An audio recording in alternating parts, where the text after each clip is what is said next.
जय मसीह की। प्रभु यीशु मसीह के अतुल्य नाम में फिर से एक बार आप सभी को मेरा अभिवादन। मैं परमेश्वर पिता धन्यवाद करता हूं कि फिर से एक बार एक दिन जो कि पैशन वीक का है, इस पवित्र गुरुवार को हम इकट्ठे हुए और आप यहां वचनों को सुनने के लिए आए हैं। मुझे विश्वास है कि कल के संदेश को भी आपने सुना होगा और संडे से ही हम हर एक दिन के कई घटनाक्रमों में से एक घटना को लेकर प्रभु के वचन से कुछ बातों को सीख रहे हैं। तो आज के भी दिन यदि आप बात करें तो बहुत से घटना या बहुत सी घटनाएं आज के दिन घटित हुई यीशु के साथ और यीशु के अराउंड, जिनमें से कुछ घटनाएं मैं आपके सामने पढ़ना चाहूंगा कि कम से कम हम चर्चा नहीं करते लेकिन एक जानकारी आप तक जरूर पहुंचाना चाहेंगे। आज के दिन आप देखेंगे मेरे प्रियो, फसह के पर्व की तैयारी करने के लिए प्रभु यीशु मसीह ने पतरस और यूहन्ना को भेजा। इन सारे घटनाक्रमों का अगर आपको इतिहास पढ़ना है तो मत्ती की इंजील 26 अध्याय, मरकुस की इंजील 14 अध्याय, लूका की इंजील 22 अध्याय और यूहन्ना की इंजील 13 अध्याय आप पढ़िएगा। इसमें गुरुवार के दिन मतलब आज के दिन जो घटनाक्रम होने वाले हैं उनकी चर्चा की गई है। और फिर आज के दिन आप देखेंगे एक जो बहुत प्रसिद्ध घटनाक्रम है जो आज हर कोई हर कलीसिया में करता है। यीशु ने चेलों के पांव धोए और उसी की स्मरण में बहुत सी कलीसियाओं में एक दूसरे के पैरों को आज के दिन में यीशु की याद में, उसकी सेवा की याद में धोया जाता है, स्मरण किया जाता है। और आज के दिन आप देखेंगे प्रियो, प्रभु भोज की स्थापना हुई, या कहें कि दुनिया का सबसे बड़ा प्रभु भोज या पहला प्रभु भोज आज के दिन ही चालू हुआ। और आज देखेंगे आप उस भोज को करते समय प्रभु यीशु मसीह ने यहूदा के धोखा देने के विषय में और पतरस के मसीह के इनकार करने के विषय में भविष्यवाणी की थी। और फिर आप देखेंगे आज के दिन वह जो सबसे महान आज्ञा है, यूहन्ना 13 अध्याय पढ़ेंगे, वहां पर लिखा हुआ है कि सबसे बड़ी आज्ञा कौन सी है। वहां पर यीशु मसीह ने बताता है कि तुम एक दूसरे से प्रेम करो, यही सबसे बड़ी आज्ञा है। और आज के दिन आप देखेंगे यीशु ने अपने चेलों के बीच में एकता के लिए प्रार्थना की, जिसे हम प्रीस्टली प्रेयर, याजकीय प्रार्थना बोलते हैं। आज के ही दिन ये हुआ। और उसके बाद गतसमनी की प्रार्थना जो आप देखते हैं वह भी यीशु ने आज ही किया। एंड देन यू सी, आगे बढ़ करके यहूदा यीशु को पकड़वा देता है। कल के दिन में हमने देखा था कि कैसे वो बार्गेन करता है, मोल भाव करता है, और आज के दिन वह पूरा होता है और वो यीशु को पकड़वाता है। और आज के दिन आप देखेंगे जब उसे पकड़ने के लिए आते हैं तो यीशु एक चमत्कार भी करता है। मालखस का कान पतरस काट देता है जो पकड़ने के लिए उसे आए होते हैं, और यीशु उसके कानों को प्रार्थना करता है, छूता है और ज्यों का त्यों कर देता है। तो यह चमत्कार भी आज हुआ। फिर आज के दिन आप देखेंगे यीशु को हन्ना और कैफा के पास लेकर के गए उसकी पेशी के लिए। फिर उसके बाद वहां से पिलातुस के पास ले गए उसके आगे की पेशी के लिए। और फिर आप देखते मेरे प्रियो, इसी बीच में जो भविष्यवाणी पतरस के विषय में यीशु ने की थी वह भी इनकार जब यीशु का 3 बार इसी दरमियान करता है। तो इतनी घटनाओं में से बहुत सी घटनाएं हैं और हमारा संदेश आपको पता है लघु संदेश हम देते हैं। तो एक घटना को हम इनमें से लेंगे, इतनी घटनाओं में से, और जो मुझे लगता है कि बहुत ही इंपॉर्टेंट है वो है प्रभु भोज, जिसे आप इस घटनाक्रम में पढ़ते हैं तो लिखा है पैसओवर, फसह का पर्व। और ये केवल जानकारी नहीं होगी, आप ये ना सोचिए केवल कुछ नॉलेज या जानकारी आप तक पहुंचाएंगे, लेकिन हम कुछ प्रैक्टिकल लेसन्स अपने लिए सीखेंगे कैसे इस घटनाक्रम के द्वारा अपने व्यवहारिक जीवन में हम कुछ बातों को सीख सकते हैं, कुछ पाठ हमारे आत्मिक और प्रायोगिक जीवन के लिए हम प्राप्त कर सकते हैं। तो मेरे प्रियो, जैसे मैंने कहा घटनाक्रम की चर्चा जब मैंने की कि कई घटनाओं में से एक घटना आज थी, सबसे पहला प्रभु भोज आज मनाया गया, जो हर कलीसियाओं में महीने के पहले रविवार को, कहीं पर महीने के चौथे रविवार को, कहीं पर आप जाएंगे किसी और दिन में ये मनाया गया। हर कलीसिया में प्रभु भोज की सेवा होती है, लेकिन आज के दिन यीशु ने अपने चेलों के साथ सबसे पहले प्रभु भोज को मनाया। और ये प्रभु भोज नहीं था, मैंने आपको कहना चाहूंगा, जब आप चर्चा को यहां पर पढ़ेंगे वहां पर लिखा हुआ है लूका रचित सुसमाचार 22 अध्याय उसकी 14 आयत से मैं आपके लिए पढ़ना चाहूंगा। देखिए ध्यान से सुनिए, प्रभु भोज अब तक इसे नहीं कहा गया है, या लॉर्ड्स टेबल आप बोलते हैं या कम्युनियन बोलते हैं, अब तक इसे नहीं कहा गया है। इसका नाम मैं आपके सामने पढ़ना चाहूंगा। ध्यान से सुनिएगा। जब घड़ी आ पहुंची तो वह प्रेरित के साथ भोजन करने बैठा और उनसे कहा, मुझे बड़ी लालसा थी कि मेरे दुख भोगने से पहले यह फसह तुम्हारे साथ खाऊं। तो मेरे प्रियो, इससे पहले कि हम इसे प्रभु भोज कहें, यीशु यहां पर किस लिए बैठा है उसके शब्द मैं आपके सामने पढ़ना चाहूंगा। वो है फसह का पर्व। अब मेरे प्रियो, मैंने जैसे आपसे पहले भी कहा था कि जो कुछ नए नियम में आप देखते हैं उसकी परछाई, उसका प्रतिबिंब आपको पुराने नियम में दिखता है, और वो जो एक झलकी थी वही पूरा होते हुए आप नए नियम में देखते हैं। तो अगर हमें इस प्रभु की मेज की सेवा को समझना है तो हमारे लिए ये बहुत इंपॉर्टेंट है कि हम इस फसह के पर्व को पहले समझें, बिकॉज मैं ये मानता हूं कि फसह का पर्व जो मनाया जा रहा था, वहां से यीशु ने एक परिवर्तन करके उस फसह के पर्व को अपनी मेज में परिवर्तित किया। लॉर्ड जीसस कन्वर्टेड और superseded the Passover into Lord's table और द कम्युनियन। इसीलिए हमारे लिए बहुत ही महत्वपूर्ण है कि हम सबसे पहले फसह के पर्व को समझें। अब फसह के पर्व को समझने के लिए हमें एक जो प्रमुख अध्याय है पुराने नियम में, वहां जाना पड़ेगा, जो है निर्गमन की पुस्तक 12 अध्याय। मेरे प्रियो, जब निर्गमन 12 में आप आएंगे आपको मालूम चलेगा, मैं बहुत ही संक्षिप्त में इतिहास को आपको बताऊंगा क्योंकि समय हमारे पास बहुत कम है। आप सबको पता है कि परमेश्वर के जो लोग थे, जो इजरायली थे, वे सब बंधुआई में मिस्र के देश में जो फिरौन के अंदर था पाए जाते थे। और अब उनके ऊपर जब मूसा उन्हें छुड़ाने के लिए गया, तब उसके साथ परमेश्वर ने 10 विपत्ति वहां पर भेजी और एक एक करके सारी विपत्तियां पूरी होती गई। और जब 10वीं विपत्ति जो अंतिम विपत्ति थी, उस विपत्ति में क्या था कि तुम्हारे इस देश में, इस नगर में या इस पूरे प्रांत में पहिलोठों की मृत्यु होगी। अब पहलोठे केवल मनुष्यों के नहीं, परंतु पहलोठे जानवरों के भी, जितने भी पहलोठे हैं वे सब मार डाले जाएंगे। लेकिन इजराइलियों के लिए मेरे प्रियो, परमेश्वर ने एक योजना बनाई और उन्हें एक विकल्प दिया कि ये जो विपत्ति है वो मिस्र के लोगों के लिए है, फिरौन के लिए है, तुम्हारे लिए नहीं है। लेकिन तुमको यदि इसे बचना है तो तुम्हारे लिए एक तरीका है, और वो तरीका है कि तुम अपने आलंगों में और अपने चौखट में क्या करो, मेमने के लहू को लगाओ। और ना केवल इतना, उस मेमने के वध करने के बाद, लहू लगाने के बाद, उस मेमने को तुम्हें भूंज करके खाना जरूरी है। और यदि तुम उस मेमने को पूरा नहीं खा सकते जो तुम लोगे, तो तुम अपने पड़ोसी से कह देना कि तुम दोनों मिल करके एक मेमना लो और बांट करके आपस में खाओ, क्योंकि वो मेमना बचना नहीं चाहिए। अगर वो मेमना बच भी रहा है, जैसे तुम्हारे पास कोई पड़ोसी भी नहीं है और मेमना बच रहा है, तो उस मेमने को जला करके भस्म कर देना। ये तुम खा नहीं पा रहे तो वो मेमना बचना नहीं चाहिए। तो उस मेमने को उन्हें खाने की भी रीति परमेश्वर ने बताई थी उन्हें, कि तुम जब उस मेमने को लाओ, उसे काटो, उसके लहू को अपने चौखट में, अपने घर के चौखट में और आलंगों में लगाओ, तो उसके बाद उसके मांस को तुम्हें आग में भूंजना है।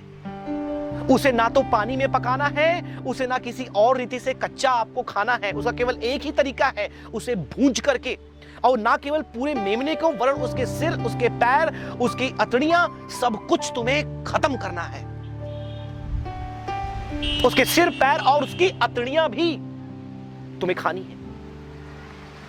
और तुम्हें खाली नहीं खाना, लेकिन कड़वे साग पात के साथ तुम्हें खाना है। कड़वे साग पात के साथ तुम्हें खाना है।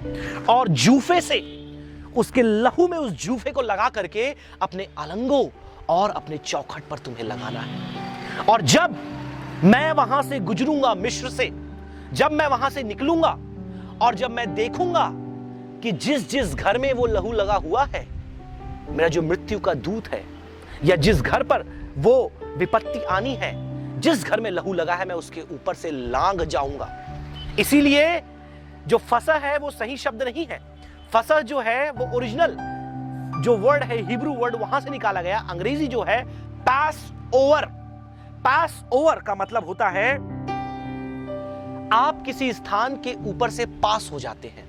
आप जा रहे हैं लेकिन वहां ना रुक करके आप उसके ऊपर से चले जाते हैं या उसके साइड से चले जाते हैं।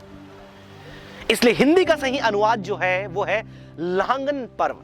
लांघन मतलब लांघने का पर्व, ये एक्चुअली में सही अनुवाद है, लांघन पर्व, लांघने का पर्व। क्योंकि परमेश्वर इस दिन उनके ऊपर से लांघ गया, या मृत्यु का जो दूत है उनके ऊपर से लांघ गया, और उनके पहलौठे, ना ही उनके बेटे बच्चे और ना ही उनके जानवर मरने पाए। और फिर परमेश्वर ने कहा कि अब ये दिन तुम हर साल उस दिन को याद करते हो, कैसे परमेश्वर ने तुम्हें बचाया, उस विपत्ति से तुम्हें छुड़ाया, उसकी स्मरण में प्रतिवर्ष तुम ऐसा ही किया करो। और आज तक मेरे प्रियो, इज़राइल के लोग इस पर्व को मनाते हैं। लेकिन हमें इस पर्व को मनाने की जरूरत नहीं, क्योंकि इस पर्व को बड़ी खूबसूरती से हमारे प्रभु यीशु मसीह ने क्या कर दिया, परिणित कर दिया, कन्वर्ट कर दिया, उसको रूपांतरित कर दिया। और एक धर्म विज्ञानी कहते हैं, Jesus superseded Passover into Lord सपर।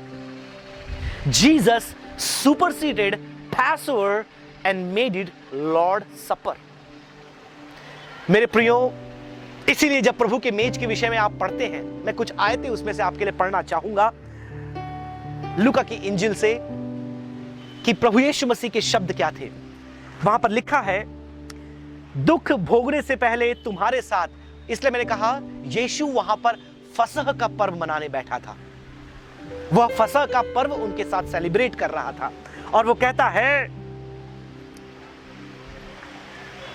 17 आयत, तब उसने कटोरा लेकर धन्यवाद किया और कहा, इसको लो, आपस में बांट लो।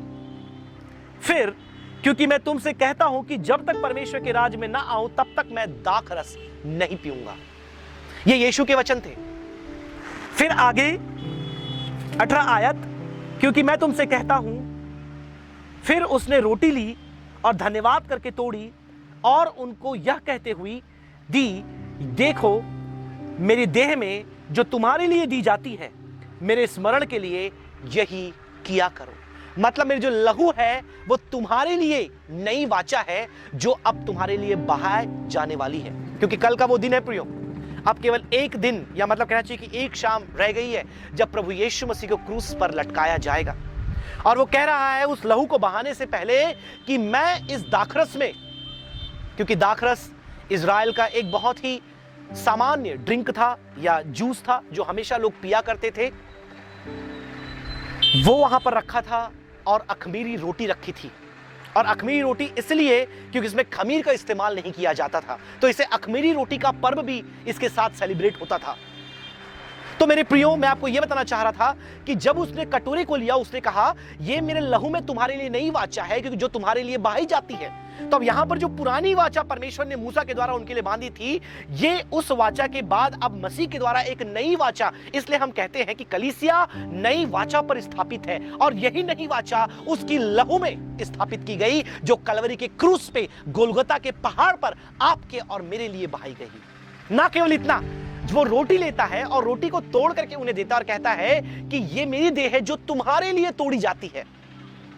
मेरे प्रियो, हम कल देखने पाएंगे कि यीशु कितनी वेदना से, कितने दर्द से, कितने तकलीफों से, कितने प्रकार की एंग्विश कहना चाहिए मुझे, एक्सक्रूशिएटिंग पेन से होकर के गया, केवल आपके और मेरे लिए। और वो केवल इसलिए ये सब सहन किया क्योंकि वो आपसे और मुझसे प्रेम करता है। क्योंकि इसी आयत में आप देखेंगे आगे कि सबसे बड़ी आज्ञा कौन है। जब ये पूछा गया तो यीशु कहते हैं कि तुम एक दूसरे से प्रेम करो, यही सबसे बड़ी आज्ञा है। और उस आदेश को देने से पहले उस महान, क्योंकि जो माउंडी थर्सडे, मैंने आपको बताया एक और नाम जो इस गुरुवार का है वो है माउंडी थर्सडे। और जो माउंडी थर्सडे है ये लैटिन शब्द मैंडेटम से निकल करके आता है। मैंडेटम का मतलब होता है आज्ञा, आदेश, कमांड। और यहीं पर वो बड़ा कमांड, बहुत से जो main line church, specially Catholic church है, इसको माउंडी थर्सडे करके ही मनाते हैं, क्योंकि उनका मानना यह है, इसलिए वो पैर भी धोते हैं, क्योंकि यह प्रेम का एक प्रतीक है दूसरों के। और यदि आप भी जाएंगे यहूदी कल्चर में ऐसा होता है कि एक परिवार में जो फैमिली है, सबसे पहले जो पत्नी है माफ करें, सबसे पहले जो आप देखेंगे यहूदी कैसे इस पर्व को मनाते हैं, तो सबसे पहले जो पति होता है वो पत्नी के पैर को धोता है। पति जो है वो पत्नी के पैरों को धोता है, फिर पत्नी जो है घर के बड़े बेटे या बेटी के पैर को धोती है, फिर वो जो बड़ा बेटा और बेटी है जो भी है वो छोटे भाई या बहन के पैर को धोते हैं, और फिर वो सबसे छोटा जो भाई और बहन है वो जाकर के पिता के पैरों को धोता है। ये इस तरीके से इस परंपरा को आज भी मनाया जा रहा है। और समय नहीं है बताने के लिए कि ये जो अखमीरी रोटी का पर्व और ये फसह के पर्व को आज वो कैसे मनाते हैं, वो भी बहुत दिलचस्प बात है। लेकिन उन बातों को न बताते हुए मैं कंक्लूजन में अब हमारे लेसन्स में मैं आना चाहूंगा प्रियो, कि आज जब अब हम प्रभु की मेज की सेवा को मनाते हैं मेरे प्रियो, सबसे पहली बात जैसे यीशु ने कहा और फिर पतरस ने इस बात को कहा, हमें प्रभु यीशु मसीह की मृत्यु को स्मरण करना है। क्यों उसकी मृत्यु को स्मरण करना है मेरे प्रियो? क्योंकि हम कई बार मनुष्य होने के नाते यह भूल जाते हैं कि यीशु हमारे लिए मरा है। वो अपने लिए नहीं मरा, वो पिता के लिए नहीं मरा, वो हमारे लिए मरा है। हाँ, लाजमी है कि पिता ने आदेश दिया, योजना बनाई, उसके तहत उसने गतसमनी की वाटिका में प्रार्थना भी किया कि ये कटोरा मेरे सामने से हटा, लेकिन ये तेरी इच्छा है, मतलब पिता की इच्छा है, तो मेरे सामने इसको रहने दे, मैं इसे पीने को तैयार हूं। सही है, लेकिन किसके लिए? आपके और मेरे लिए। इसलिए हमें उसकी मृत्यु को स्मरण करना है। दूसरी बात, नई वाचा जो उसने अपने लहू में आपके और मेरे लिए बांधी है। ये नई वाचा कौन सी है? ये नई वाचा अनुग्रह और प्रेम पर आधारित है मेरे प्रियो। वो पुरानी वाचा जो व्यवस्था पर आधारित थी, जो मूसा के साथ बांधी गई थी, जिसमें कई प्रकार के पाबंदियां थी, लेकिन आज आप देख सकते हैं मेरे प्रियो, ये स्वतंत्रता, प्रेम और अनुग्रह की वाचा है जो उसके लहू में आपके और मेरे लिए बांधी गई है। तीसरी बात मेरे प्रियो, हमें उसके उस आदेश को याद रखना है। इसी समय, क्योंकि आप देखेंगे इस घटनाक्रम के पहले आप देखते हैं प्रभु यीशु मसीह अपने चेलों के पैरों को धोता है, और यह बात बहुत ही आश्चर्य करने वाली थी, क्योंकि अधिकतर समय ऐसा होता था कि जो छोटा है वो बड़ों की सेवा करते हैं। आप देखेंगे हमेशा यही होता है, जो छोटे होते हैं, जो नौकर चाकर होते हैं, जो कम तबके के लोग होते हैं, वो जाकर के बड़े का, स्वामी का, रब्बी का, गुरु का, धनवान का, मालिक का सेवा करते हैं। लेकिन यहां पर आश्चर्य करने वाली बात यह है कि यीशु जो स्वयं रब्बी, स्वामी, प्रभु और सबसे बड़ी बात मसीहा और परमेश्वर था, वो यहां पर अपने चेलों का, अपने शागिर्दों का, अपने डिसाइपल्स के पैरों को धोता है। मेरे प्रियो, I think this is not just a lesson of love, but it is also a lesson of humility. नम्रता का पाठ हमें यहां पर दिखाई देता है कि प्रभु यीशु मसीह ने अपने आप को नम्र और दीन किया, और इसके बारे में पौलुस भी अपनी पत्री में बताता है कि प्रभु यीशु मसीह ने अपने आप को इतना नम्र, दीन कर दिया, खाली कर दिया, to the point of death. यदि आपको संदेश सुनना है मेरे प्रियो, पिछले साल मैंने मॉन्डी थर्सडे के ऊपर हमारे चर्च में प्रचार किया था। पूरे 30 मिनट का संदेश है, यदि आपको जाकर सुनना है तो आप उसे सुन सकते हैं। Last year Thursday passion week का वो संदेश है। आज मैं लंबा संदेश नहीं दूंगा, इसे मैं संक्षिप्त करना चाहूंगा मेरे प्रियो, कि इन सारे लेसन्स को जब हम सुनते हैं, देखते हैं, पढ़ते हैं, होने पाए ये हमारे जीवन को प्रभावित करे। हमारे लेसन्स और क्या निकलता है कि मेरे प्रियो, जब हम इस बात को जानते हैं कि यीशु हमारे लिए मरा, उसका लहू हमारे लिए बहाया गया, उसका देह हमारे लिए तोड़ा गया, उसे कोड़े हमारे लिए पड़े, उसके मांस के जो टुकड़े होते हमारे लिए नोच लिए गए, उन कोड़ों के द्वारा, उन लाठियों के द्वारा। मेरे प्रियो, हमारा कर्तव्य है कि आज उस प्रेम के बारे में हम जाकर के दूसरों को बताएं। अब तक वे लोग जो उस यीशु के बारे में नहीं जानते, मुझे लगता है कि दुनिया में कोई भी किसी व्यक्ति से इतनी मोहब्बत नहीं कर सकता जितनी मोहब्बत हमारे मसीह प्रभु यीशु मसीह ने आपसे और मुझसे की है, या किसी भी मनुष्य से की है। लेकिन आज भी लोग उस महान प्रेम से अनभिज्ञ हैं, आज भी लोग उस महान प्रेम से अनजान हैं। और मुझे लगता है जब ये मॉन्डी थर्सडे हम सेलिब्रेट कर रहे हैं, उस महान आदेश को मानते हुए, याद रखिए वो आदेश क्या था? एक दूसरे से प्रेम करो।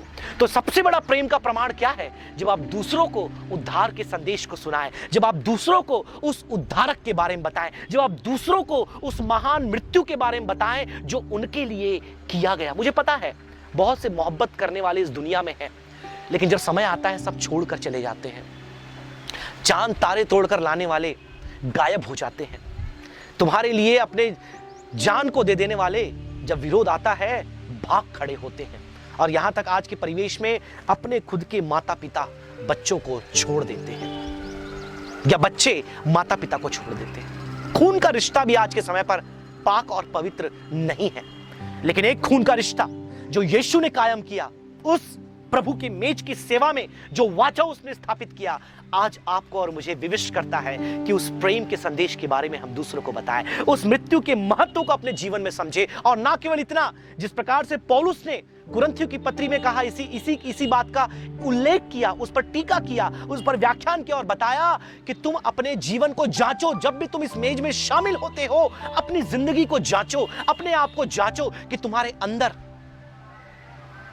क्या पवित्रता है, या तुम अनुचित रीति से इसमें शामिल होते हो। उचित रीति क्या है?